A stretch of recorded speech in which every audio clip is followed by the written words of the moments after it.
fascinating transition. Ladies and gentlemen, welcome to Hero Movie Podcast, your greatest source for superhero movie discussion in the multiverse. I am your host, Adam Portrais, and I'm joined, as always, by Sean Keenan. Heidi's real name is Kevin Wendell Crumb. and of course, Bruce Leslie. I'm a prickly pear, but the kids always called me Mr. Gas. That is fantastic.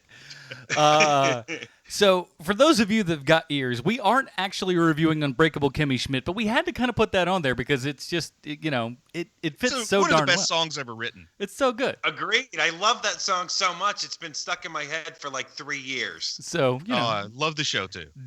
Does not hurt. Yeah, we will actually be talking about Unbreakable, the M. Night Shyamalan film from 2000 on this week's show. It's amazing how this show came about in particular. So today's episode is brought to you by the people that are so awesome and go down to patreon.com/HMP and, help us out here, man. They voted. Now, when we made this, when I made the selection and everything, it was way before the end of the early, bit of this month, right?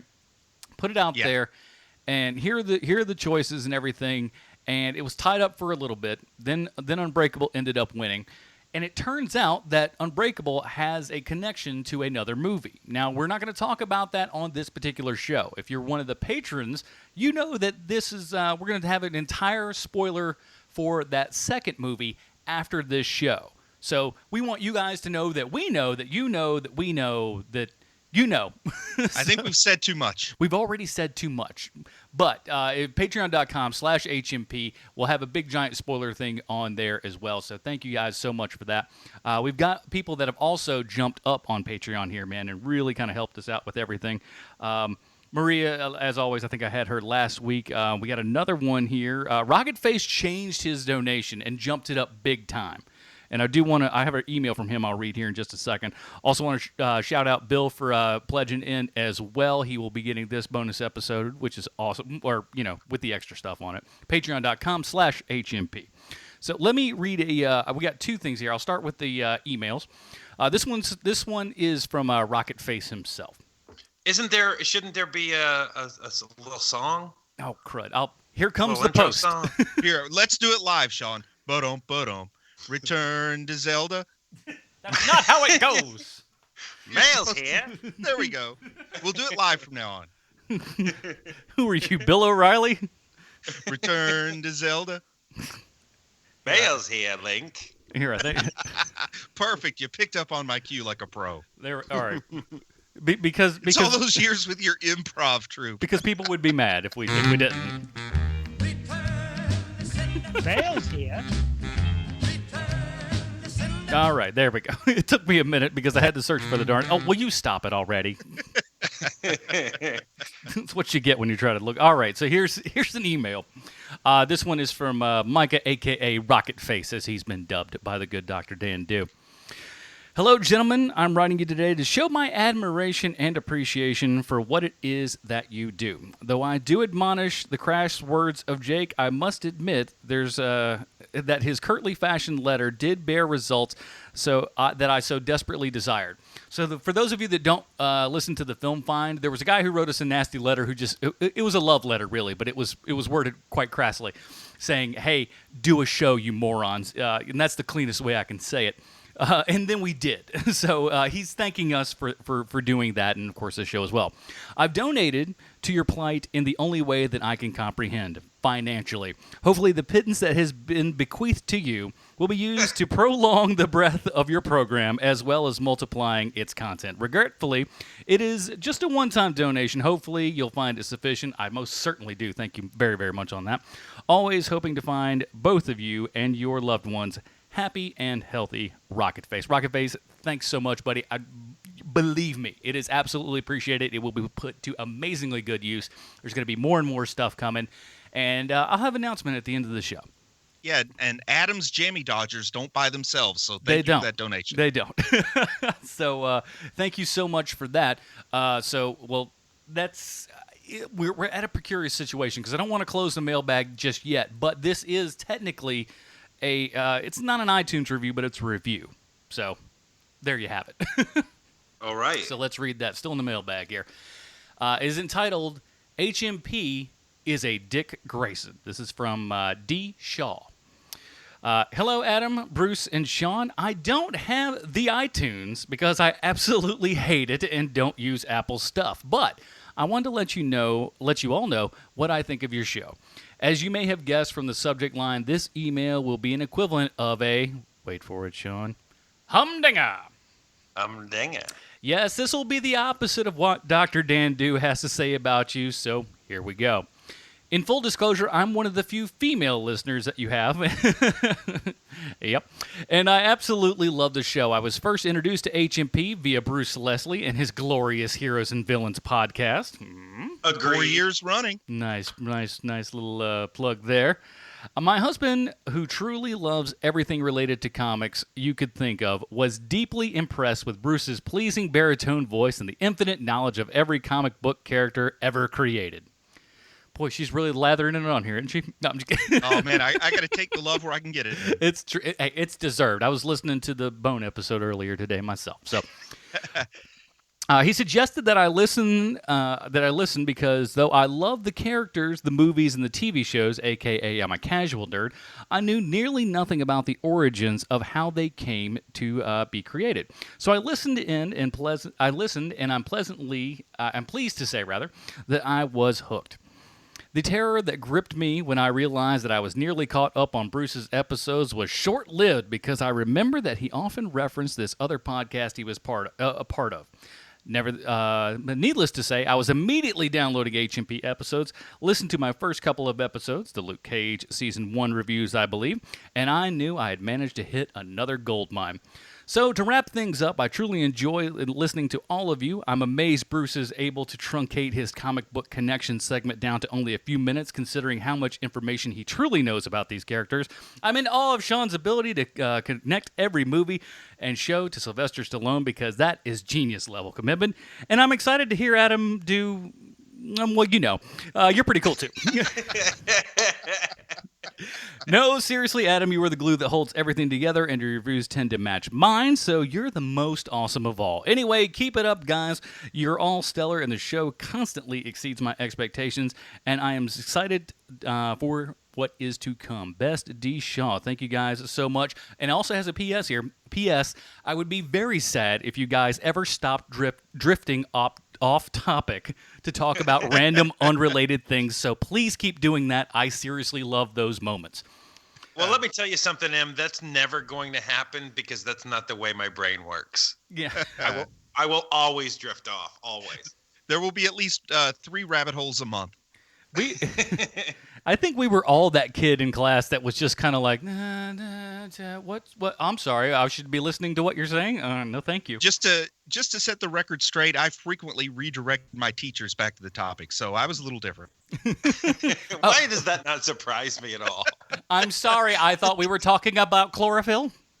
I think it'll become pretty clear which character in Unbreakable is most like me as this review unfolds. I think it will be. Well, so thank you so much there for that. Maybe not an iTunes review, but it's just as good in our hearts. I'm going to call that a 5-star, a.k.a. Humdinger. Humdinger. And we really appreciate that. Somebody's going to be number 90, man. Somebody's going to be number 90 on the Humdinger list. Actually, technically 2 people are, because Dr. Dan Do's still like a 2-star. So technically 2 more people will get the number. One will get the number 90, and one will get the actual 90th 5-star review. Thank you guys so much for all that good stuff. And of course, if you would like to email us, heromoviepodcast@gmail.com. Let's close up the mailbag. Bale's here. Oh, boy. Good stuff, man. All right. So, as we said at the top of the show, we have an interesting one here for you. Let's get to the trailer for M. Night Shyamalan's Unbreakable.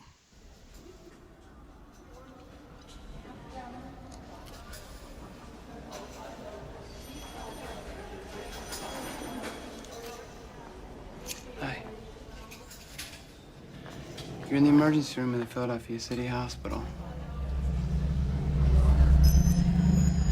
I'll ask you some questions. Where were you sitting on the train? Against the window. In the passenger car? Yes.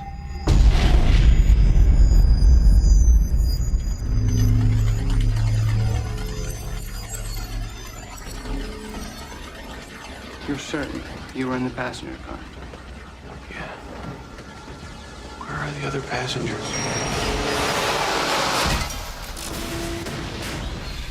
Your train derailed. Took a curve too fast. A second train collided with yours after it derailed. The debris spread over 1 mile.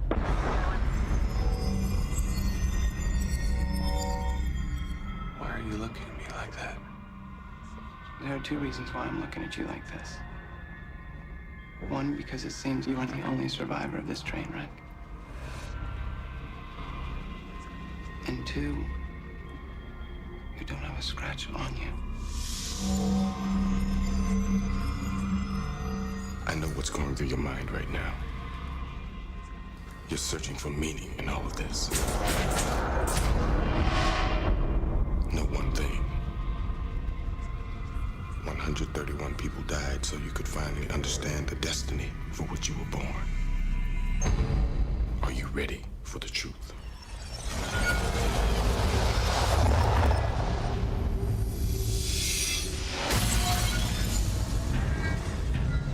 All right, that was the trailer for Unbreakable, our Patreon review of this month. Here's the IMDb plot line, simple and sweet. A man learns something extraordinary about himself after a devastating accident. Well, it's as clear cut as it can be, huh?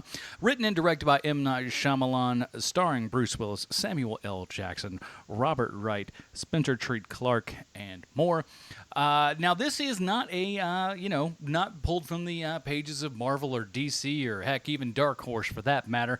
But I'm sure Bruce Leslie has a little something cooked up for us in this week's Comic Book Connection. Well, first off, I have to apologize because this one is going to be a lot longer than usual. This is a public service announcement about the dangers of osteogenesis imperfecta, the disease that causes a blue tinge to the whites of the eyes, short height, loose joints, hearing loss, breathing problems, problems with teeth. And just to set the record straight, type 2 is the most severe, not type 4. And also, I'll point out that there are 8 total types, not the 4 types that Mr. Glass seemed to suggest. Now, do you guys think that's enough about genetic pathology? No. Please continue. Okay, well, we're going to start with the inheritance patterns of the 8 types. Everybody get out your chalkboard because we're going to have to draw some trees because there's partial expression. There's not a total dominance to it. It has some unpredictable inheritance patterns. Mr. Leslie, I've got will a this be on the pretty test? small chalkboard. Is that going to do it, or should I go get a bigger one? You need to just get a Sharpie and go to work on the wall there. But let's talk about heroes and villains. And I'm not talking about my excellent other podcast. I'm talking about the coupling of heroes and villains here. Now, in this movie, Elijah talks about the comic trope of heroes and villains being intimately linked in their origin stories, often as friends before being enemies. And he's not wrong. Now, in Golden Age Smallville, Lex Luthor was a friend of Clark Kent's with a head of beautiful red hair that would have made Crystal Gale jealous because Crystal Gale's still the go-to celebrity for nice hair, isn't she, Sean? Man, her hair bums me out. Cut that thing, lady. I love Crystal Gale and her hair. Man, Prefer her sister. Cut that hair, lady. Jeez. Well, during one of his routine mad scientist experiments, Lex Luthor's lab caught on fire, and Superboy put it out with his super breath. Unfortunately, he blew a massive dose of depilatory chemicals on Lex's head and ruined his future prospects at a lucrative Pantene shampoo and conditioner spokesperson contract. So he reacted to this quaff-based travesty by setting his sights on conquering the world and maybe obliterating Sweden. Sometimes I get my stories confused.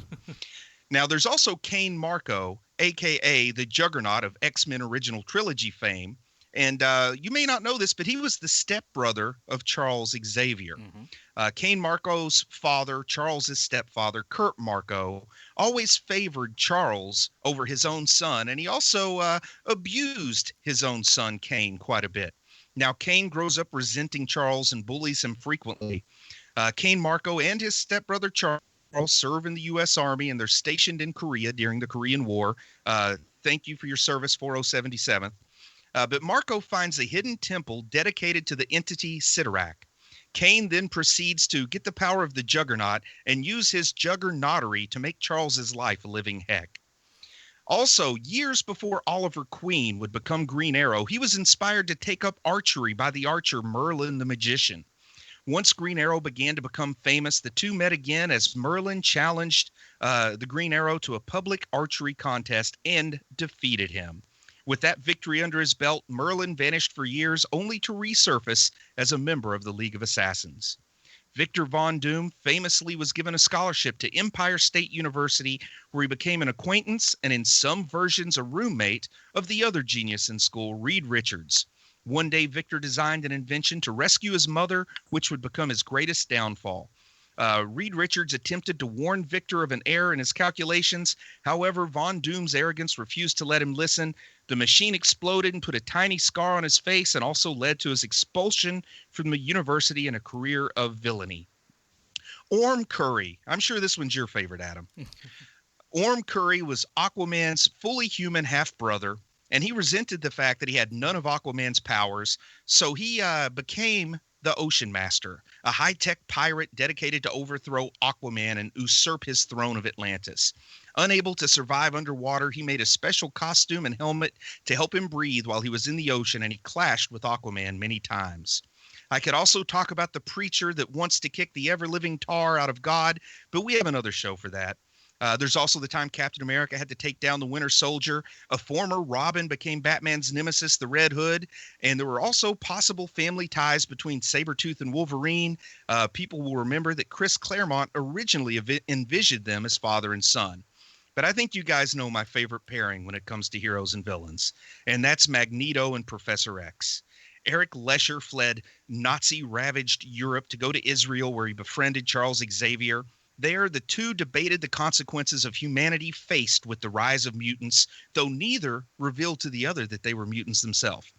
Now, when they finally revealed their abilities to one another, one of them went down a tragically misguided path to carve out a way for mutants to exist in the world. But on the other hand, Magneto chose the right way.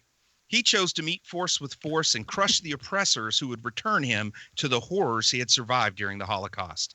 The point I'm trying to make here is that when it comes to heroes and villains, the most annoying ride at Disney World is right. It's a small world after all. And I think we firmly established that I'm destined to be the supervillain of the group. So my question is, which of you will oppose me and what will be your superhero name? I've got to tell you, I'm very surprised to learn that your two favorites are Xavier and Magneto, because I always thought that your favorite hero-villain duo was Captain Planet and Captain Pollution. Well, I kind of like Captain Pollution a little too much to ever pull for Captain Planet. Gotcha. Some Of course, scumbags you just got to take down with the right that's right. You know, the mullet won me over for a while, but then, I was more into rat tails, so I lost interest. Mm-hmm. What are you overcompensating with the actual mullet? A rat tail's all you need. When I went to college, I took two things with me, my Camaro and my rat tail. Hey, ladies, you want to see what a beat-up IROC looks like? I was playing little Billy Squire, just like that scene in Billy Madison. Man, that's super sweet. You kids dig REO So Speedwagon? before we get into, because you guys, I think you guys are figuring out I like to talk about generalities before we get into the business. What? Yeah. So the first thing that I want to bring up is, do you guys remember watching this movie when it came out? Absolutely. I didn't see it in the theater. I watched it on home video, but I do remember the first time I watched it. Mine was definitely in Because theater. the reason why I'm saying this to you is that this movie, it's 15 years old now, so not a whole lot of people are going to remember this, but 17. this movie did not tell you it was a superhero movie. That was the big reveal. Mm-hmm. Like this movie kind of tricked the normal folk who don't like them superhero movies into watching this movie. Dang it, they got me. And it was a pleasant trick, though, to me, because none of the promotional material led you to know this was a superhero movie, but the movie starts with a black screen with white letters talking about comic books. And when I saw it, I had seen The Sixth Sense, and I'd heard this wasn't a bad movie, so I thought I liked The Sixth Sense. I'll watch this, and I was expecting something sort of like The Sixth Sense. And when it starts out talking about comic books, I knew immediately that I was probably going to like this better than The Sixth Sense.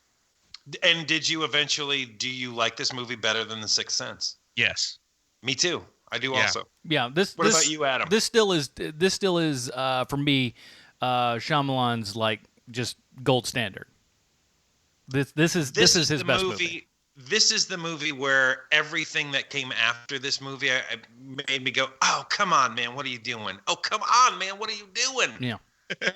Yeah, but The Sixth Sense is one of those that only works once. I think it's not rewatchable in the least. Oh, no. I think it is. This one's rewatchable. I think Sixth Sense is at least rewatchable one more time because he does leave a I lot agree of with that. lovely breadcrumbs along the way to where you look back, he is telling you this the entire time, as with Unbreakable. I'm not going to try to inflate my own abilities here, but I figured out The Sixth Sense before the end the first time I watched it because I picked up on all those things the first time. So I really didn't get much the second time. Well, honey, we can't all be as smart as you.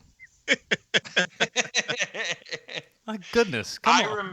I remember right after, he gets shot thinking, "Oh, he's dead." And then Shyamalan tricked me for the rest of the movie so that when it comes back around at the end, it was like, "Oh, damn you, M. Night."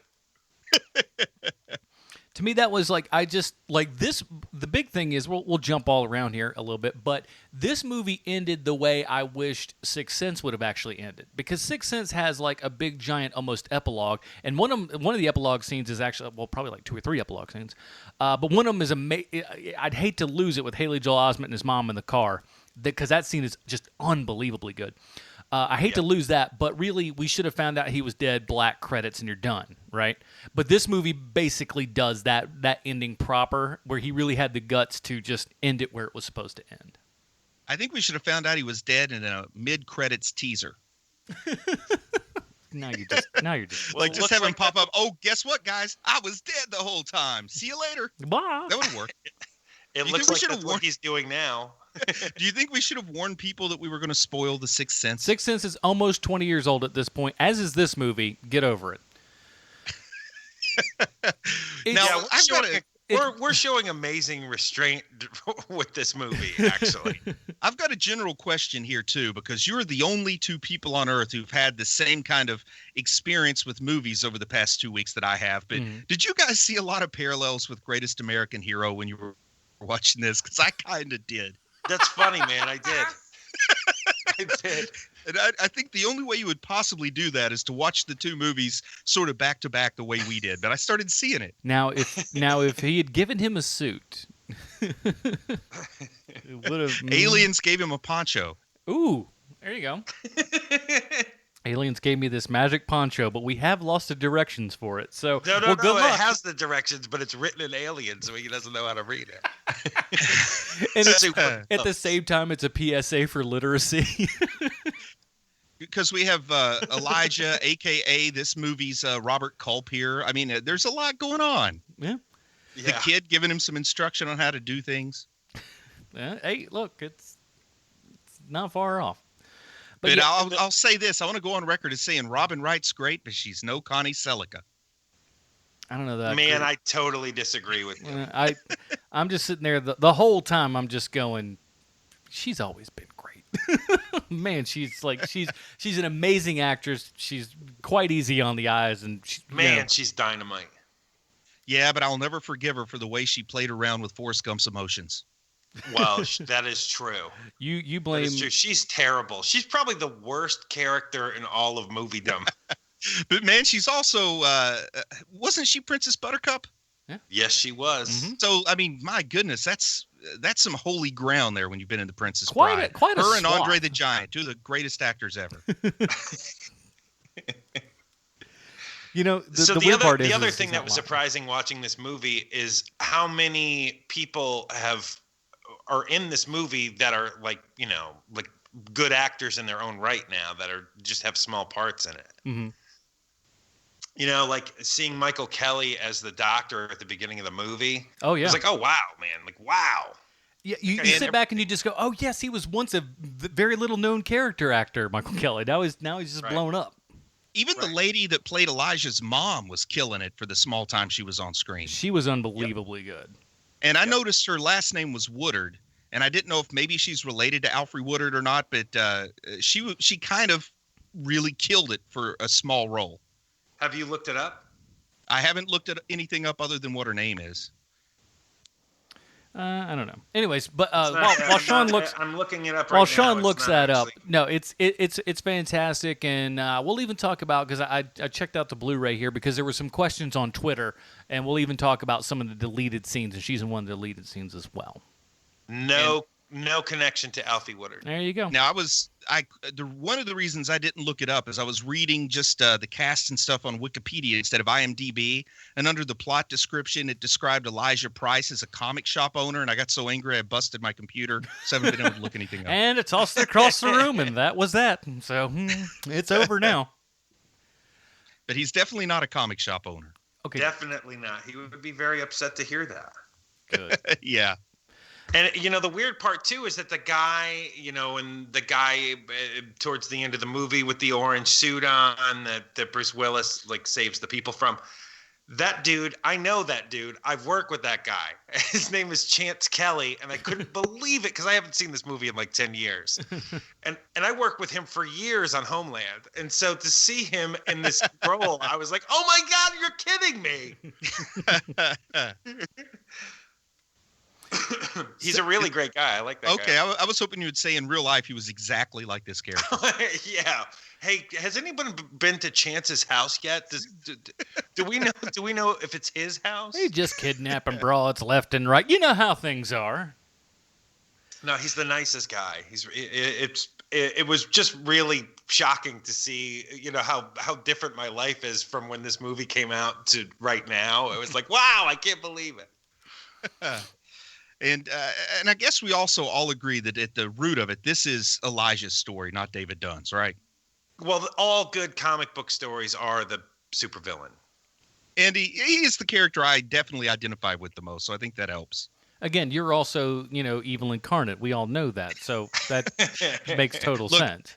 I've never bench pressed 350 pounds, but I have knocked over comics in a comic shop. But I have sat in defiance in a wheelchair and really jacked up a comic shop. Bruce Leslie. And I could just imagine if I had a piece of Jack Kirby art for sale and some guy wanted to buy it for his 4-year-old, it would have played out exactly like this movie. Honestly, even back in the day, that was my thought. I was just like, no, he's absolutely right. This does not belong in a child's room. I wanted to stand up and clap for that man. Good job. Keep it out of the hands of these ruffians who just going, Jeb. What a great name to put in there. Jeb. What a dumb child, stupid sounding name, Jeb. My God. And you're just you pictured this bumpkin child that it was, too. So is this movie better or worse than you remember? I think I remembered it pretty much the way it is. Yeah. I remembered it being good, and I liked it. I think about it as good as Me as too, I man. remember. I had forgotten that I watched this movie a bunch when it came out. I knew almost shot for shot where they were going, and that doesn't happen very often anymore. Yeah. And there was they put out they put out some really good DVDs from The Sixth Sense, and when this came out, they repackaged Sixth Sense and put this one out in a really nice quality Blu-ray or DVD rather at the time that had nice booklet in it. I think actually had some art, Alex Ross art.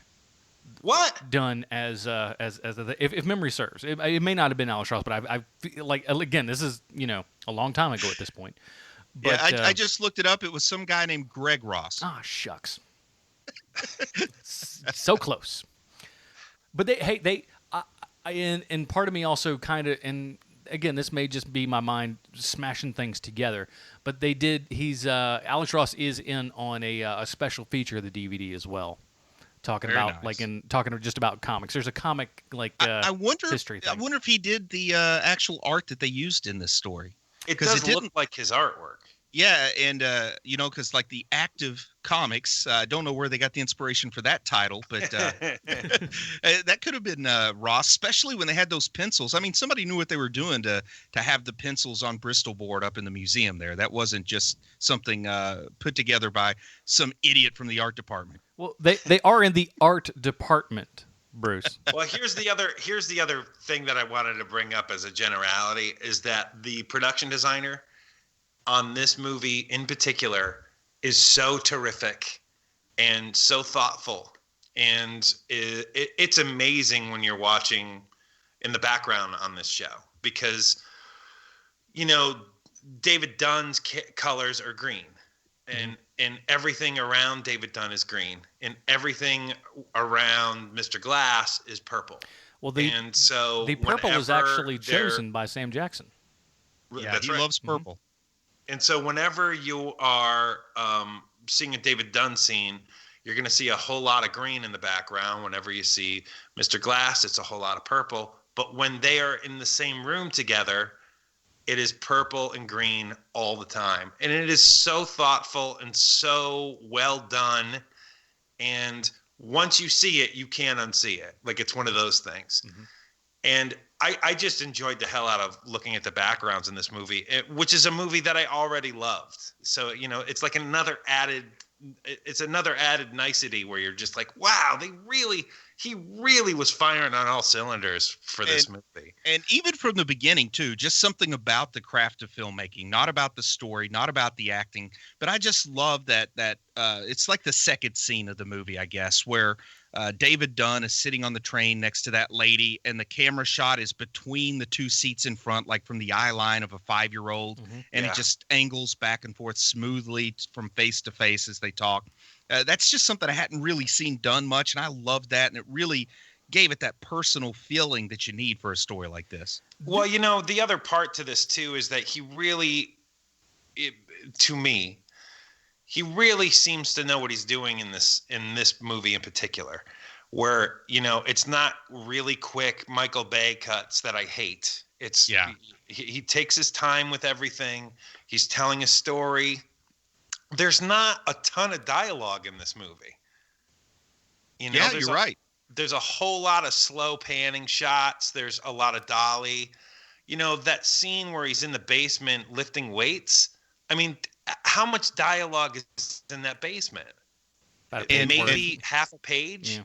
And this is a solid 100% superhero movie with almost no action that works great. Yeah, agreed. Well, and here's the thing. This is like the height of Shyamalan's career and everything. Right off of The Sixth Sense, which was just like he had so much. Like he was a really brash, like because he'd made like 3 movies prior to Sixth Sense, right? 2 or 3 movies. I thought it was just didn't know that. No, it was at least 2. Let me take a look. Was one of them a wedding? Like, did he videotape a wedding and count that? Now, if you do get the Blu-ray, there is a sequence of a movie that he shot as a child to kind of show you how bad his action directing is. Those are his words, not mine. And but he's not wrong. So he's done action before. He did a lot of action in that last Airbender. Yeah. Well. Let's not talk about that movie. Okay, Adam, you were right. It's 2. There's one called Praying with Anger, and the other one's called Wide Awake. Right. Okay. So Adam's right again. So this is movie number 3 for him. Now those movies did not do Adam's right again. Yeah, I thought he was going to say for once. I really did. Nope. Again. So he did those 2 movies. Those movies really didn't make a whole heck of a lot of money, right? He wrote The Sixth Sense and contacted his manager and just said, "Look, I've got this movie. It's called The Sixth Sense. I'm going to be attached to direct it. I'm putting it out. It's going to, basically he's like, start the bidding, let the bidding war begin, right?" And everybody's like, what the heck is this? Everybody saw it, they loved it, made a big giant movie. So at this point, he's got so much clout, he can do whatever he wants. Don't look. What do you think the production budget for Unbreakable was? 30 million. Yeah, 30 million. $70 million. Wow. And that's 2000 money right there. So that's easily. So did Bruce Willis get 20 million or something absurd like that to blow up? Here's the thing.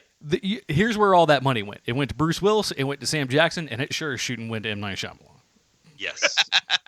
I like that. It's sure shooting with the Shyamalan. Well, if I if were you- a director, that'd be my first rule is I would have to get at least 70% of the budget for myself. Well, I mean, if you look at the title credit for him and everything, written, produced, and directed by M. Night Shyamalan, so it just goes, I got paid for this movie. Well, again, with something like this, though, I don't mind when a director's taking that much money from the budget, because he literally lifted this thing off the ground from 110%. I mean, everyone who got paid on this movie deserved it. 100%. Yeah. But he was really smart on New Jersey Devil. He took the back end money or whatever, the elevator movie. That was a good flick, man. It's called New Jersey Devil? No, it's just called Devil, but it's good. Oh, but is it set in New Jersey? Where did I get the New Jersey part? I don't It's know. a hockey team, isn't it? It's a hockey That's team. a hockey team, or you're just like New Jersey or something. I don't know, but no, Devil he actually wrote, and that was at a weird time in his career because literally when you were in the theater and saw the Devil trailer, up there came from the mind of M. Night Shyamalan. You would literally hear laughter in the theater when that came out. Well, there's a YouTube video where a guy was literally shooting people's reactions to seeing M. Night Shyamalan. Yeah. It was like it happened everywhere. It happened in the theater that I was in, and I was just like, well, I'm gonna give this a shot, and it's a darn good movie. So I mean, if you have a chance, it's usually on Netflix, man. Check out Devil. It's good. Well, since we're going down one of our weekly rabbit holes, Yeah. In all honesty, was there more than one really bad movie Shyamalan did? I mean, how did his reputation tank so quick? There's 3. What are the 3? Because I probably haven't seen them. But what are the 3 that are really bad? And I'm going to be upfront here. Last Airbender did not bother me. Well, that's the big one. That's one. That's the one that really sent him into true director's jail. I And like actually- that. I like that the same way I like Warcraft, which means I genuinely like them, and I don't know why they're so bad to other people. You mean no? Let me rephrase that. You genuinely have no taste in movies, so because those are awful. Well, let me explain to you, Bruce, how things worked out for him, right? So he makes 2 gigantic hit movies in a row with Sixth Sense and Unbreakable. Then he makes Signs, which is also a big success, but not Quite. It's not quite as well received as the last 2. Yeah, it was box office success, not critical. Right. And then he makes The Village, which also is a little lesser than Signs. But Which I I wouldn't say liked. it was incompetent. I would Right. not say it was incompetent. But it's not. You're right. But what starts happening is that everyone starts seeing that he has these twister endings to them. And so people are waiting for, when they see M. Night Shyamalan, they're waiting for the twist ending, which then becomes I'm waiting for the stupid twist ending. It with literally this one, became which is a a lady in the lady in the water. Oh, I forgot about that one. I totally forgot that existed. I was thinking his only really bad one was the Plant movie with Marky Mark. Well, we'll get to that in a second. But I want to touch on The Happening real quick, or not The Happening, but Lady in the Water real quick. Yeah. Is that that was his personal kind of throwing the bird to everybody, because the writer in it is very misunderstood and all this other he's stuff. the Christ figure in his own movie. Yeah, he the movie the critic is the one who's wrong and has problems. Go ahead. Right. So, and that's exactly what I was going to say about Lady of the Water. Is not only did he write a movie telling people that critics are terrible and that writers are brilliant, he puts himself in the role of the Christ-like writer figure, and the critic is the enemy in the movie itself, and is laughable, and it is awful. Then I don't know. I might have to look this up, but I'm just going to talk. So the next thing that comes up is he makes The Last Airbender. Now, in my house, The Last Airbender, the Nickelodeon show, is gospel. It's one of the hallmarks to the Keenan household. There is not a single person in it who doesn't think it's brilliant. We've watched all of them. We even watched. Did you follow Legend of Korra? We also watched Legend of Korra. It is sacrosanct. You cannot beat this thing. It's bulletproof. We love this movie. We love this TV series so much that when we saw Last Airbender in the movie theater, we knew not only halfway through this is a pile of garbage. we knew that this franchise was dead. It was dead. It was dead instantly. And I actually have personal information on this because when I worked on Hunger Games, the guy who's the production designer on Hunger Games was also the production designer on The Last Airbender. And so when the movie had been in the theater for about a month, 2 months, they called whoever made the movie, I can't even remember who it is, I think it's New Line, call the production designer into a meeting and say, whose fault is this? Why is this happening to our movie? And they basically wanted him to roll over M. Night Shyamalan. They wanted to hear, this is M. Night Shyamalan's fault. Mm-hmm. This is his problem. And he said, I know what you're trying to get me to do. You want me to throw everything on M. Night, but it's not just him. I mean, there were way too many cooks in the kitchen on this movie, and that was the problem. You know, he is going to be the first line of blame because he's the director of it. But there are so many other people to blame for this movie that you can't just throw it all on M. Night. And it also, I mean, even in pre-production, it got a major monkey wrench thrown at it when the title Avatar suddenly wasn't available. You know what I mean? Right. Without a doubt, because that's the name of the dang cartoon is Avatar. And the biggest shame is that he claims himself to be a huge fan of the television show, and you certainly couldn't see it in the film. My defense of the Last Airbender movie is that I'm the kind of guy that, like, I'm familiar with a lot of stuff, even if I'm not necessarily a member of the fandom. So I'm familiar with Avatar, the cartoon, and I know kind of the premise, but I'm not a person like Sean who's watched it deeply. But I know enough not to be lost when I watch the movie, but I don't know so much that the movie angers me. And that's the same thing with Warcraft, is I don't play World of Warcraft, never have. Play Hearthstone, so I know some of the characters. I'm a little familiar with the mythos, and I know just enough not to be lost, but not so much that I get angry when they go wrong. And I find that really helps me to enjoy stuff sometimes. And I thought they were both fun. I mean, neither of them were 4-star movies, but I don't regret having watched either of them. I had fun. It was a nice visual spectacle, a little bit of mythos there. I enjoyed both of them. And I think another really weird thing with The Last Airbender is that a lot of people had complaints over the whitewashing, which, you know, Hollywood does that all the time. But also, as a man of color, he actively made all the bad guys people of color.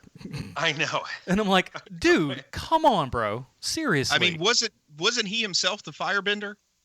No, that was that was a Patel, but is Dave Patel? Is that Dev? I don't know. I forget the kid's name. So Dev Patel, he's big time, man. Yeah, he's Slumdog Millionaire. Yeah, I mean, he's great actor. He's got another movie out this year that's got a lot of Academy stuff. Lion, is the name of it. But So really, I got the timeline wrong because before The Last Airbender is The Happening. Yeah, that came out the year before. Mm-hmm. Yeah, because that movie is so awful, and not only is it bad because of the subject matter that plants are trying to kill everybody, but making Mark Wahlberg a scientist is about the dumbest casting. No. He's just a high school teacher. Okay, you're right. Just he's nothing. We've all had some pretty dumb teachers in our life, and all he's hey guys, I'm just a biology teacher here to just tell you some stuff about frogs. What's the big deal? I don't think Marky Mark knows anything about biology. I'll be honest. I'm telling you, there's butterflies all over the place. He does talk to animals, man. He does talk to animals. Hey, how's your mom? There you go. So here. There is one thing after, because he's not in director's jail yet, Adam, remember. Because he still does, after The Last Airbender, his next movie is After Earth, the Will Smith movie with his son. The reason I say he's kind of maybe one foot in jail, 1 foot on a banana peel, because his name appeared nowhere in any of the advertising for After Earth, which we were reviewed on the Film Find way back in the day, if you'd like to go take a look at that. But yeah, they've got him completely out of there. Now, that is not a story that is by him. He actually just directed someone else's material. He also kind of claims, hey, that's why it kind of sucked, because it's not me. But he didn't have the reins on that. And I would say that it wasn't boy. Directed poorly. I don't think he's a bad director at all. I just think he got to this point in his career where no one could edit him. You know, he had enough juice that he couldn't be edited, and he let himself down what I like to call the Lucas way. And then maybe he's coming back around. 100%. And here's the thing. a lot of times when directors get big and everything, they end up solving problems not with talent but with money. That was a big problem with George Lucas. That was a problem also with M. Night Shyamalan. He got more money, he got more say. People would not say no to him, so he just did whatever the heck he wanted to do. And you have to have some people say no. So that's when we go to. I'm stealing this from the Slash Filmcast because it's absolutely brilliant. The Shyamalan-assance. Came. Oh, that's a mouthful. It is. With 2015 and The Visit. So he went over to Blumhouse and actually did that movie. And, very low budget, scored huge. People loved it. His next movie, Split, people loved it. So there's so much stuff that Guy's doing. He's really kind of making his way back around. But Unbreakable was still, like, to me, the height of his powers with everything that he's doing. I would kind of liked it if instead of being an auteur, he would have just directed more movies. I won't say more movies like After Earth, but directed more movies where he was just the director. I would have liked to have seen that because I love some of his choices as a director. I don't know that I go that far. I think he just needs to be kept in check, and I think he does what I think a lot of great creative people do, where it's just like, hey, we're going to give you X amount of money. Now just go make something good. You don't get any more. Here's what you have. I want you to do the best thing that you can with this bit right here. I'm limiting you to this square. If, anything in this square, it's all yours. Go at it. Do it. Make it the best that you can. Anything outside of that square, you can't do it. And that's where the best creativity I totally can come agree from. with you. I think that they need to do kind of what Kevin Smith is doing now, where here's $1 million. Make whatever you want with that $1 million. But with Shyamalan, you probably need something along the lines more of like a $30 million budget. But I totally agree with you. And it's also sort of like the Josh Trank model. You get $1 million to make a great movie. You get $200 million to murder a franchise that's already been murdered twice. Yeah. I mean, like, it's so hard to believe that the Fantastic Four: Rise of the Silver Surfer is the best Fantastic Four movie we've ever gotten. It's unbelievable to me. I mean, just to give you an idea, The Visit only cost $5 million. $5 million. That's it. That is ridiculously low. Whereas After Earth had a budget of $130 million. That's why the indie circuit in Hollywood has had this long love affair of low budget horror movies, man, because you could do that on the cheap. And if you rake in $12 million on a budget of $1 million, man, that's better than raking in 230 on a budget of 210. And here's the thing: Jason Blum is a genius at what he does. He really, truly is. And I hate to throw any sort of praise Sandler's direction, but that's what he does now, man. He makes $2 to $3 million movies that make $5 million, and they know they're going to get $2 million out of it. Yep. That's all you got to do. If you turn Hollywood a profit, they will keep making whatever garbage you want. It's just a fact. Yeah. So Unbreakable, guys. So Elijah, no, let's talk about the baby being born in the department store. Well, we're not going to go beat by beat through this. We're not. But for 17 hours. A couple of the big shows. We're not going to go beat by beat. But this is the one. Well, there's two moments that are sort of period pieces that aren't in what was present day when this movie was made. So I just wanted to see what your impression was, because I felt like that opening with the baby being born didn't flow real good with the rest of the movie, and I almost wonder if that could have been done just a little less. Oh, no, absolutely not. What a great ambiguous opening. Well, but I would have liked a little more ambiguity. The doctor takes a look at the baby. Doesn't even examine the baby with his hands or anything. He takes a look and goes, his arms and legs are broken, he has X-ray eyes. That's the superhero in this movie. He should just go, something's wrong, something's bad wrong, and then fade to black, and we don't know, did the baby live? Did the baby die? What's wrong with this baby? But as soon as he goes, the arms and legs are broken, and we kind of know it's brittle bones. No, we don't. He's like... I know. Well, listen, honey, we all can't be as smart as you. Honey. Because here's the thing. You're a genius amongst us all. We cop to that 100%. But the fact that it's all done in just one great shot, working with the mirror there and everything, and just fantastic performances from everyone, just the accusatory nature of the doctor. He is holding the baby in the scene, so he does literally hold the baby. So he does know that. But he looks at her, it looks back at the nurse and just like, did you drop him? And she is just appalled at what he said. It's just like, how dare you? And it is such a great scene. Very, to me, again, without knowing ahead of time, very ambiguous, and then just gets into it. And I thought that was great. And I would have even liked it if we never saw the mother. we just see the swaddling that lets us know a baby is there, and the doctor goes, "There's something wrong with this baby," and then we spend some of the movie wondering if that was David Dunn's birth or not. Maybe. I mean, it works though. You're pointing at a great scene and saying it's no good.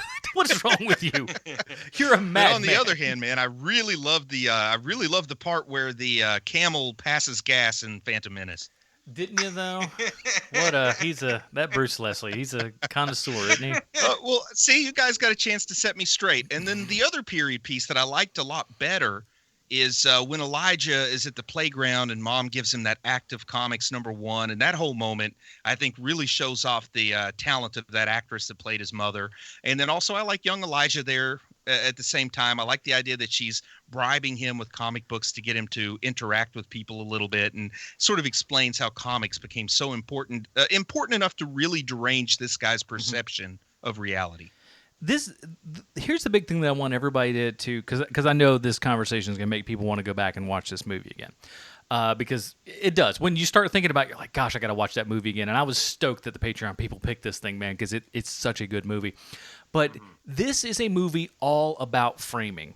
The framing in this film is absolutely fantastic. There's always frame within frames on everything. Everybody goes, oh, the long takes. The long takes are good, but like also look at all the framing. Look at all of the reflection. There's so much that's played off of reflection in this movie. It's astounding. Hold on, you narrow that down, because the only time you see reflections in this movie are when Mr. Glass is on screen. Well, yeah. Well, you see, there's a couple against like the window of the train, and then like small ones like that. But okay, just the way he's leaning up against the glass and stuff. I don't know. It's really good looking stuff. But you're right. The majority of that stuff is done with Mr. Glass, like in the mirror at the beginning and in the television set and things of that nature. Correct. And also within the little the mirror that he's looking up in the comic shop and stuff, all that kind of. It is a recurring thing for sure. Right. And this is a weird thing that came to my mind when I watched this, but within the past year or so, there was a major Amtrak accident. Did that happen in Philadelphia? Not up on my train stuff. Because I'm really feeling like that horrible, terrible tragedy where the Amtrak train derailed and killed people was in Pennsylvania, maybe even in Philadelphia. And I just sort of had a weird little like flash to that when I'm watching this movie, wondering whether or not that happened in Philadelphia. Not sure, but pretty much all of Shyamalan's movies are in Philly. I know that his movies are, but hopefully, whatever. I just had this weird, like this bizarre reverse 9/11 effect. So where you just go like maybe Shyamalan just thought up of Mr. Glass after having seen a horrific accident or something. Yeah, but it's something that happened 15 years after the movie was made.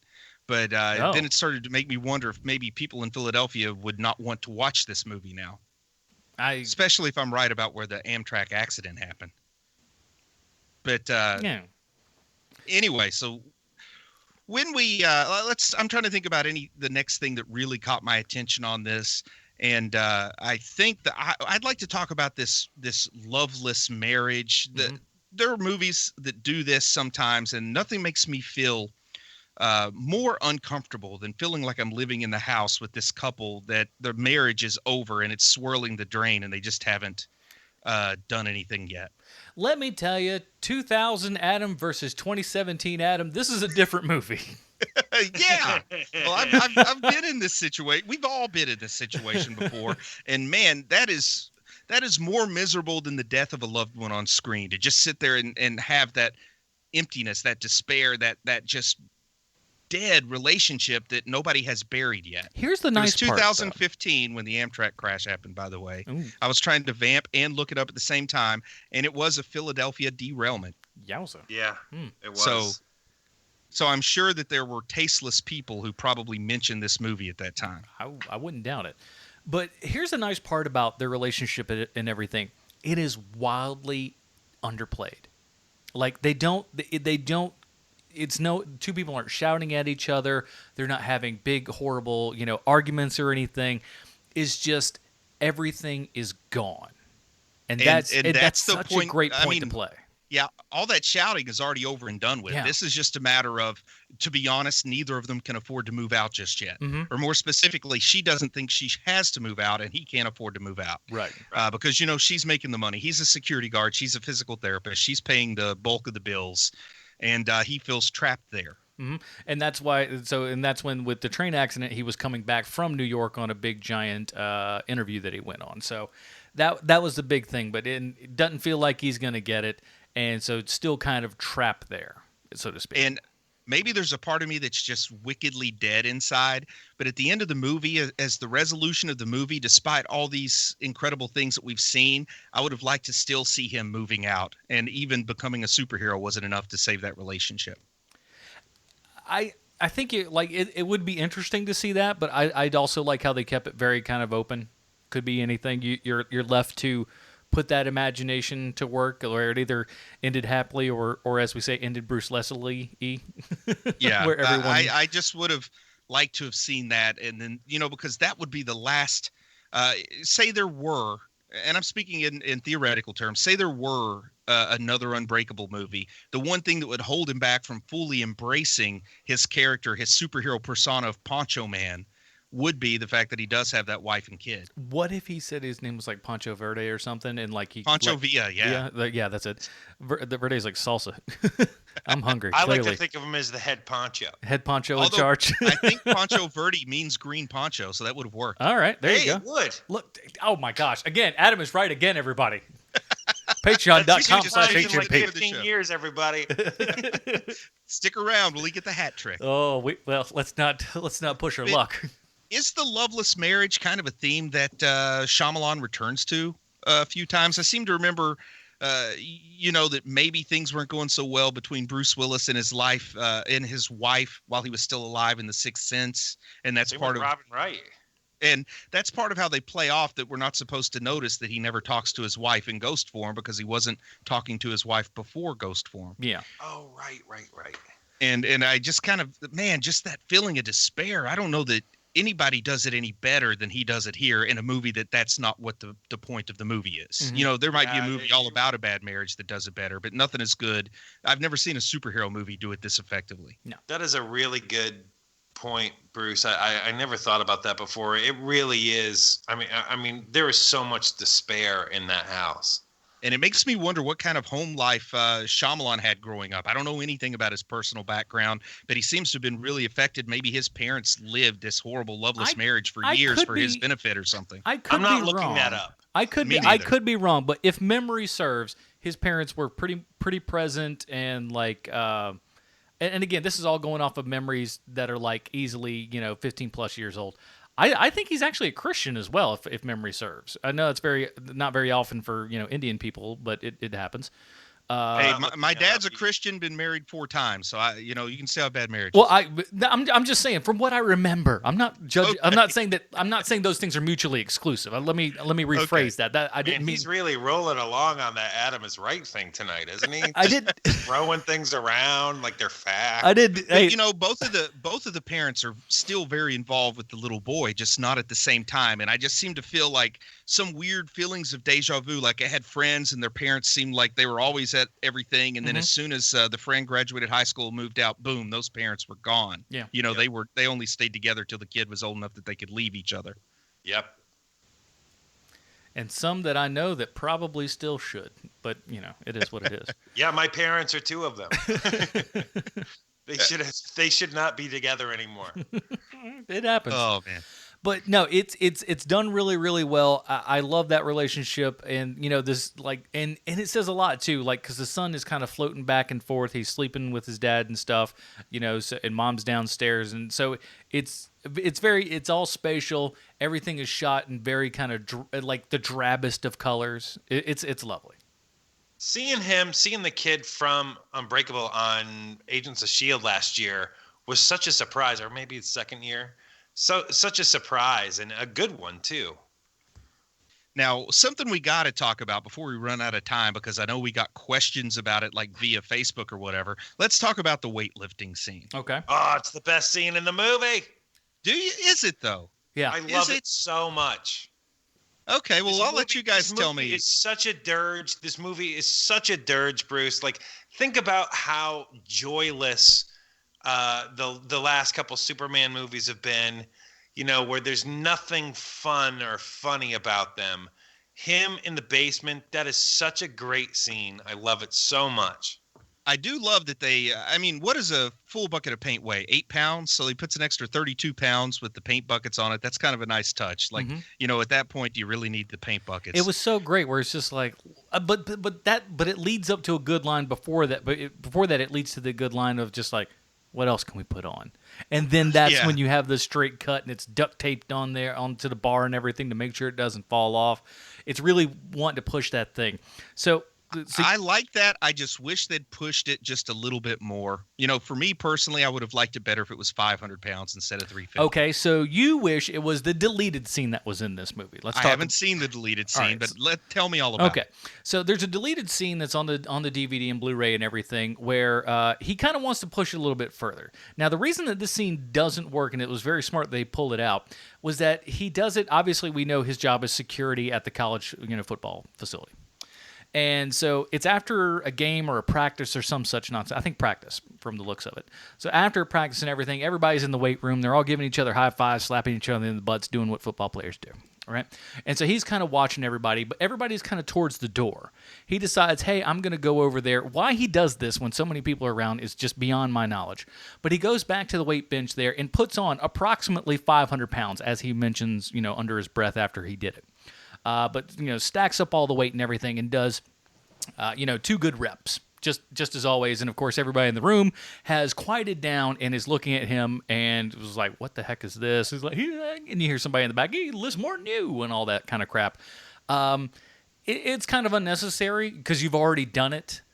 But he just you only need to do it once. I agree. Yeah. You don't do it twice. But I would have liked to see 350 is a lot, man. 350 is a lot, but I have met people that can do that. Yeah. I would have liked to have seen him do something that pushes it like Captain America level, where it's like maybe an Olympic athlete could do it, but for the most part, you don't expect people to do that. By and large, they aren't Bruce Willis's size, though. Bruce Willis is not a giant man. Man, I just saw a 135-pound woman in Iceland bench press 317. Icelandic people are different. We all know that. Well, the Lord did not create them equally. She's actually from Lincoln County, North Carolina, but she went to Iceland to set a world record. Oh, she's got that mule power then. That don't count neither. She's 135 pounds, and she's almost outdoing Bruce Willis here. She didn't even need paint buckets to do hers. And also, we need to say a little bit about the dangers of bench pressing without a proper spotter. Oh my God! I'd like to see the alternate take where that was the end of the movie and Bruce Willis died underneath the weights. While his son watched on screaming. I was waiting for it's like, well, how much did you take off? Oh, you put more on? Time for a beating. Or I wanted to see the scene, honestly, where they put so much on. Like, I feel like I've seen this in the 80s, and he starts pushing up, and he's pushing hard enough that the bar bends, but the bar's not strong enough to raise the weights. I always like that kind of scene too. Now the bar does have a little bit of a bend to it, which is nice. Yeah, but I would like to see the full-on Looney Tunes. You just want to see him lifting a Mack truck or something. I gotta tell you, Bruce, you are literally the only person I've ever heard say that they don't like that scene. He's like, why can't he lift a tractor trailer? That was a good Bruce impression. I thought so. Bruce might have popped off for a second. He'll call back. I think he did. But I think that's a fantastic scene, but definitely not needed in the for the second bit. No, thankfully they decided to excise that out.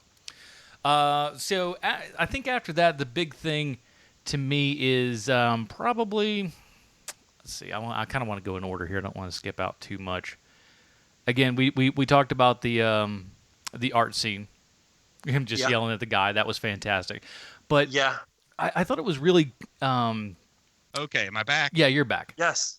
Okay, so see, even the internet didn't want you to like that. I'll just say my final words on that. I understand they want to leave that narrow margin of plausibility there, but later in the movie they give the guy ESP, so let him bench press 500 pounds. Case the defense rests. You are literally the only person I've ever heard who does not like that scene in Unbreakable. No, I like it. I just would like it better if it was 500 pounds. I demand more for my Shyamalan picks. Yeah, if he sent me a screener and I sent back notes, I would say 500, not 350. And Literally only 100 pounds can be actual weights. The rest have to be household items that are taped to the end of the bars. Literally all you have to do is just write, ADR a line in, for heaven's sake. Just say it's 500. I'll send you a special edition copy that has me just going 500 right whenever he says that, and that'll They fix should have it. just dubbed over each of those paint buckets weigh 100 pounds. In a staccato robot voice. Yeah. I'll Have Dave Coulier do the voiceover. It'll be just as convincing as when he did it for Richard Pryor in Critical Condition. Perfect. I did not know that was a thing. Oh, yeah. I'm not okay. So I don't know what else. Should we talk a little bit more about Elijah and wrap this thing up? Yeah. Yes. So Elijah tumbling down those stairs in the train station because he has to know whether or not David Dunn really does have this extrasensory perception. And it's a nice scene where you see both the pain in his body as he's literally being broken going down those stairs and like the elation in his eyes when he realizes he's right about David. It's really, really good. I love the cane shattering. Sam Jackson says he chose the glass cane. How much truth there is to that, I don't know, but something goes, maybe, but maybe not. I had a plexiglass replica a few years back. I don't know. You just turned into a super robot. Try again. I had a plexiglass replica of that glass cane a few years back. Oh, wow. See, this Wow. is how serious he takes it. You really thought Mr. Glass was the good guy, didn't you?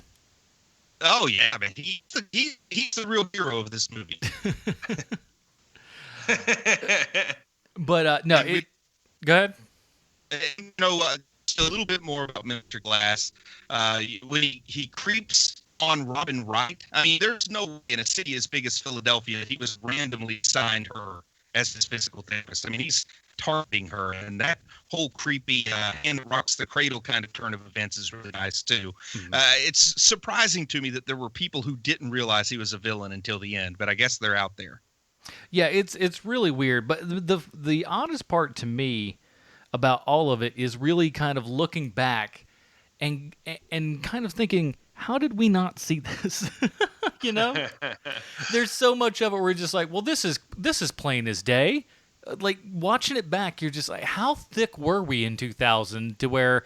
But I think he did such a good job with just saying, hey, that's the milieu of what's kind of going on here, and because I think again, it also goes down to Bruce Willis's character being able to just kind of just punch that down at every opportunity of like. It's a sleight of hand also, though, Adam, where you're literally wondering the first time you watch this movie, is he a superhero or isn't he? And we'll find out at the end.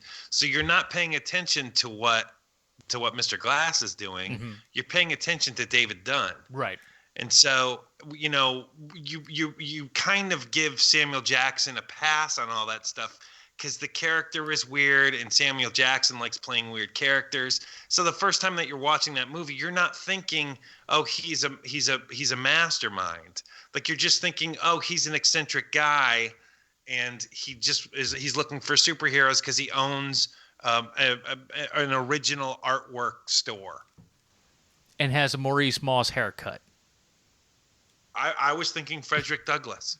Well, it was actually modeled after Frederick Douglass, believe it or not. I do believe it. Oh, there you go.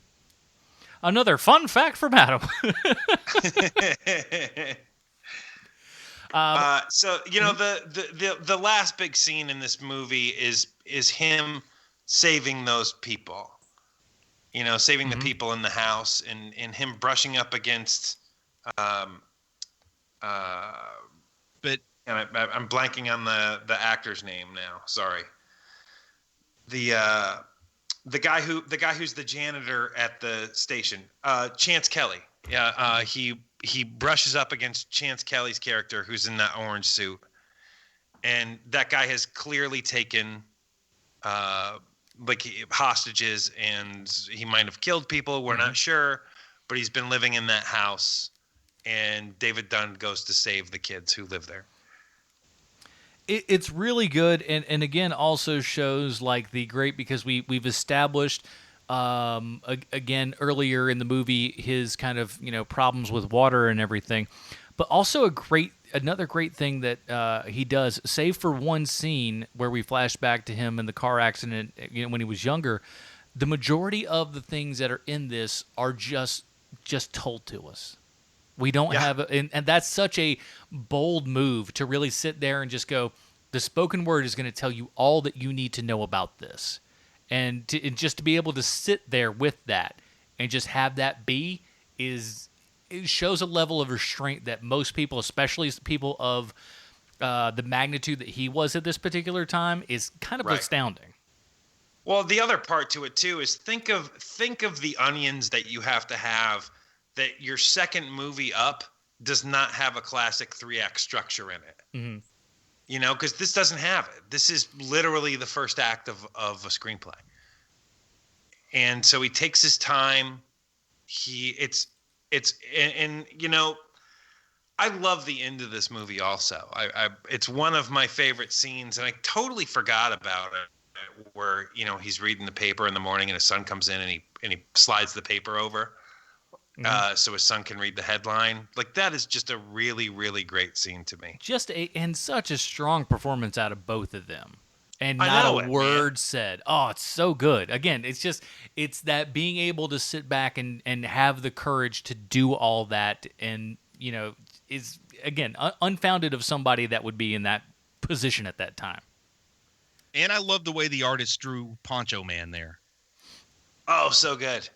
Yeah, looked good. Great with the I love the rain and everything, and again, such a smart move to do that. And I love the fact, just falling down on a covered swimming pool, because a regular person would have a problem with that, much less a guy who has a really hard time taking on water.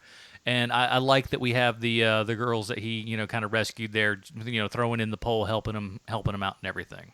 And I love the way they just stood there motionless after they helped him. I don't know. I just felt something was cool about that, the way they just became background once he got out of the pool. And it's so good. And also such a great thing when one of them that he, with the untying and everything, and it just kind of the fall right over. A lesser filmmaker would have had somebody get up and give the big thank you. Oh my gosh, I can't believe I'm out. Just like what would happen. Just fall that over ain't and like this movie. That ain't this movie. So good. I know. So any other anything else that we've kind of touched on? Did we gloss over the cameo of Shyamalan here? I think we should, because that's usually the lowlights of most. Honestly, retrospect, there's some importance in that scene though, because this importance is he has these premonitions when he makes contact with people, but he doesn't know that they're always right. So he follows Shyamalan, pats him down, and realizes that his premonition was wrong in the case of Shyamalan. So it's a big leap of faith to stalk this guy in the orange to see if his premonition's right or wrong. Yeah. And it wasn't as bad as I remember it being, because like he did have like a tendency to kind of do the cameos, and like, Hitchcock was in and out in 2 seconds, right? He sticks around and just goes, "You're going to watch me be me for a little while. Hope you enjoy it." And he didn't do that. That's what he did. And it wasn't as bad as I remember, but still wasn't great. That's because he hadn't gotten bad with it yet. Like his cameo in Signs is terrible. His cameo in Lady in the Water is awful. I think Village is fine, because you don't really see him much. Yeah, you see a little bit of a reflection, but that's about it. So it's not terrible. But then again, he's got a very distinctive voice, so you know what he sounds like. Yeah. So it's not like, shucks, But overall, very, very good. Now, before we get down to our final grades for this, we got to find out how this movie relates back to our good friend Sylvester Stallone. Sean, I think this might be a layup for you. You would think that. Thank you, Adam. I have a prepared statement. Oh. Bruce Willis plays the main character David Dunn in Unbreakable. He also owned a chain of crappy restaurants with Arnold Schwarzenegger and Sylvester Stallone in the 90s called Planet Hollywood that I never bothered going to, because I don't care what the guitar Brandon Fraser used in the movie Airheads looks like up close. So there's your Stallone connection, HMPers. Now, guy who talks a lot about nothing and guy who knows too much about comic books, let's review this movie so You know what? In the words of Mr. Glass, hold on a second. I didn't fall butt backwards into a long-running comedy bit so I could make some easy connection that anyone with a simple understanding of IMDb could make. I came to bring the business. Oh, goodness. Did M. Night Shyamalan Did M. Night Shyamalan give up when his movies became a running joke? Heck no. How about after he single-handedly destroyed what could have been one of the greatest film franchises in history with The Last Airbender, and people were calling for his retirement from movie making altogether? Did M. Night Shyamalan pack his gym bag and join the circus like so many of us have considered? Heck no. He kept going. He kept making movies like The Happening, a movie that wanted you to believe plants were trying to kill us and that Mark Wahlberg was a science teacher. Still, he kept going. So if I've learned two things from M. Night Shyamalan, it's that you can have a wacky twister at the end of your movies. Go ahead and throw that bad boy in there. And you never give up when things look rough. So, in the spirit of championism, today's Stallone connection is not the easy layup of Bruce Willis, but instead, Leslie Stevenson. Ooh. Leslie Stevenson is the actress who plays the role of Kelly, who happens to be the attractive young lady that sits next to Bruce Willis in the beginning of the movie on the train. Well, turns out Leslie Stevenson also plays the role of the General's daughter in a movie called The General's Daughter. Oh. She was also born in Fargo, North Dakota. She's 5'11", which is tall for an actress, and she has a son with fellow actor James Spader. Good job by you, Spader. Good job indeed. Leslie Stevenson was also in a movie called Burn Hollywood Burn, which we've talked about on HMP before. And while if you get three people in a room, they'll never agree on anything ever, everyone can agree that Burn Hollywood Burn is a terrible, awful, no good movie. And Burn Hollywood Burn stars none other than tanning bed owner Sylvester Stallone. Leslie Stevenson is a very good-looking lady who has weird taste in dudes, and I haven't seen her do enough to know if she's a good actress or a bad one, but let's give her the benefit of the doubt and say she's a good one. Now, there you have it, HMPers, this week's Stallone Connection. Now, guy who talks a lot about nothing and guy who's building his own universe, let's review Unbreakable and talk about other movies that probably don't have anything to do with Unbreakable. Bravo, sir. Bravo. I would just sit there and just be like, it put me on a roller coaster of emotions, and I liked, and at the end I was going, good ride. Good ride. So let's get down to it here on Hero Movie Podcast. We got our own crazy Robin rating system. You can check it out by going to facebook.com/Hero Movie Podcast. Bruce, where does Unbreakable from 2000 fall on the patented Robin rating system for you, sir? And Bruce is dead. He's gone. What do you got? Well, I'll tell you, man. I remember loving this movie, and after watching it this past week, I still love this movie. I love everyone in it. I think everyone does an amazing job.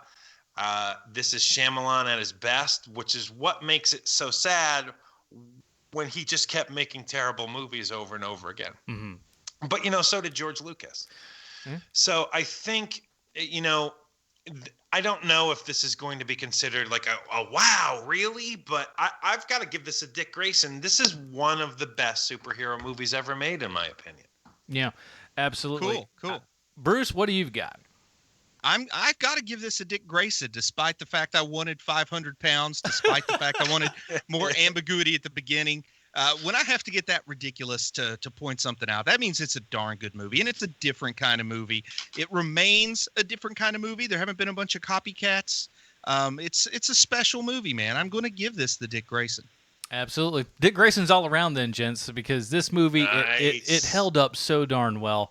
I was really, I can't say I was shocked, but I was just like, maybe it fell off just a little bit, but it really, really didn't.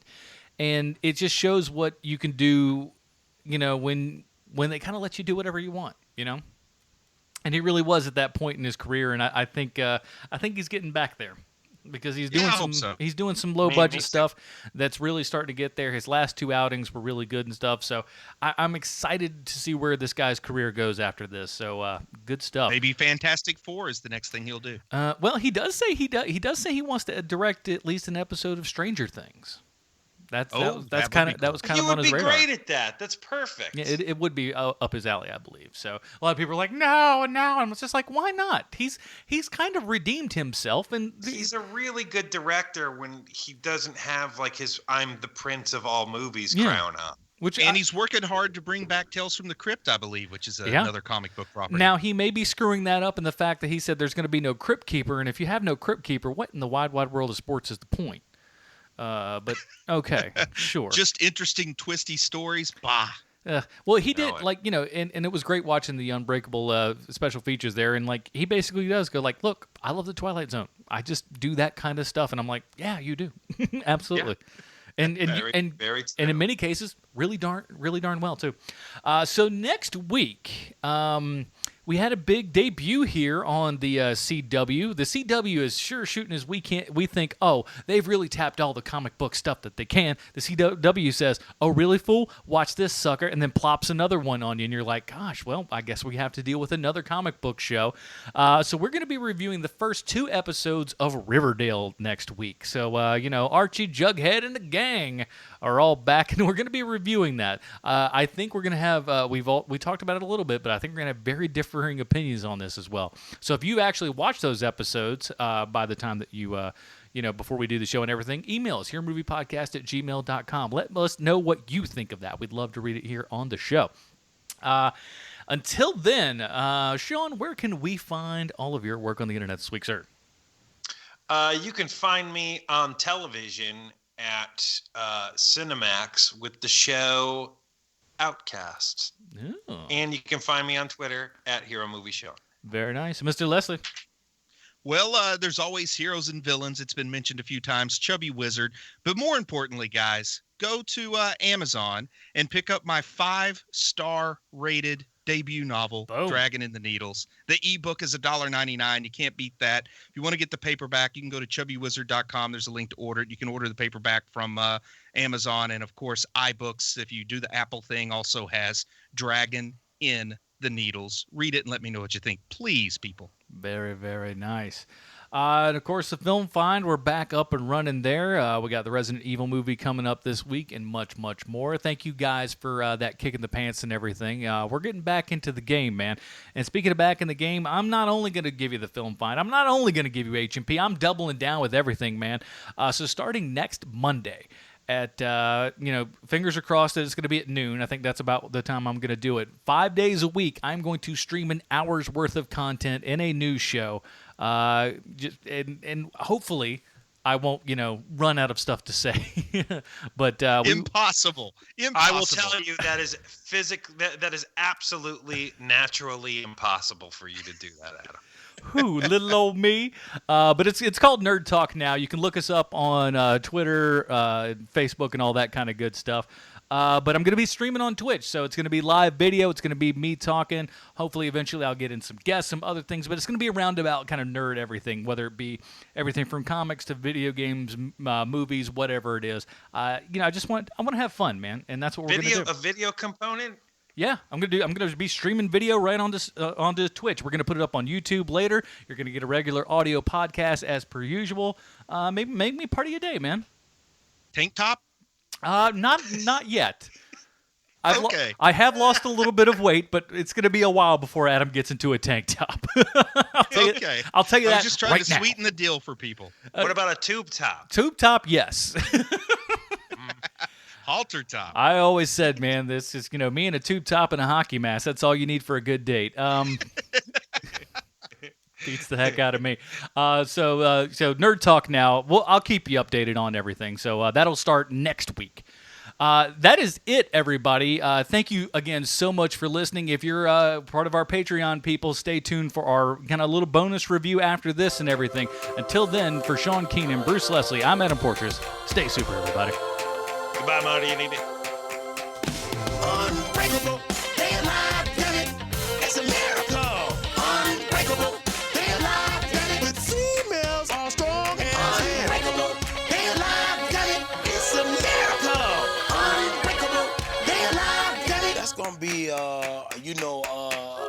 fascinating transition. Damn it!